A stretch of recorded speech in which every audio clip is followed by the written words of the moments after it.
Hi, kindergarten parents. We have a question from our Dean of Students, Mrs. Parton, who is also the mom of Amelia in Mrs. Valdez's class, about how to help students with their work in terms of meeting the expectations for the assignment while still letting the teachers know what students were able to do independently.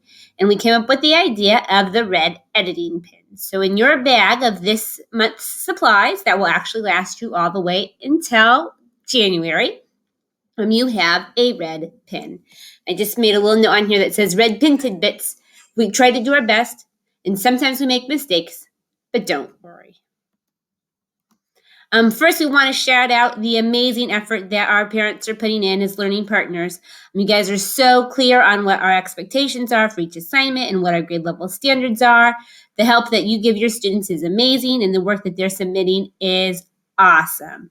I know that quite a bit goes into finishing their work after hours so that it's ready to turn into us. And a shout out to our students for the tremendous effort that they're putting forth and the risks that they're doing on their academics every day.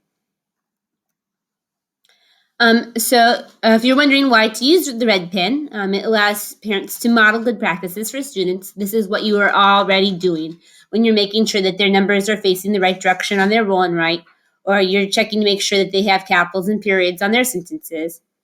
And it helps us as teachers know the students' true abilities so that we can reteach lessons if we need to or clarify points of confusion, and also to plan for our small group instruction. When to use the red pin? If you're adding capitals or periods to sentences or question marks, correcting reversals, B and D are common, and so are number reversals. Correcting misspelled word-wall words. Students are held accountable for spelling our first 15 word-wall words correctly. I like to go A, see you is my at, can will the play look. Sound spelling is appropriate for all other words. At least a beginning letter sound. And if an ending letter sound is heard, then that's awesome. If they could get beginning, middle, and end, they have met our grade level standard for the end of the year. Pins can be used for accidentally crossing out something that was colored or circled. We've seen that in the, color the things that start with M, or color the shapes that are circles. Sometimes we get coloring happy, and you can use the red pin to cross out mistakes on that. You can also use the red pin to help students with sound spelling. If they have just the beginning letter sound down, and you're saying stretch it, what other sounds do you hear? You can use the red pin for that, or you can use the red pin to show them book spelling. So if you're wondering what that would look like, here's an example. This is my work, but it kind of modeling student work here. You can see what the student did independently is written in black. I like to play S for soccer with my D for dad. I like to play, or all word-wall words, my is also a word-wall word.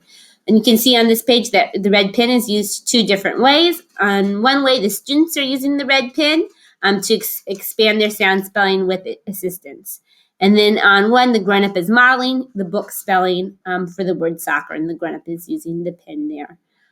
If you have any other questions about editing or helping us to know your students' true abilities, don't hesitate to reach out to us via email or Parent Square. We are always happy to answer. And again, we are so appreciative of your support and of the hard work your students are doing every day.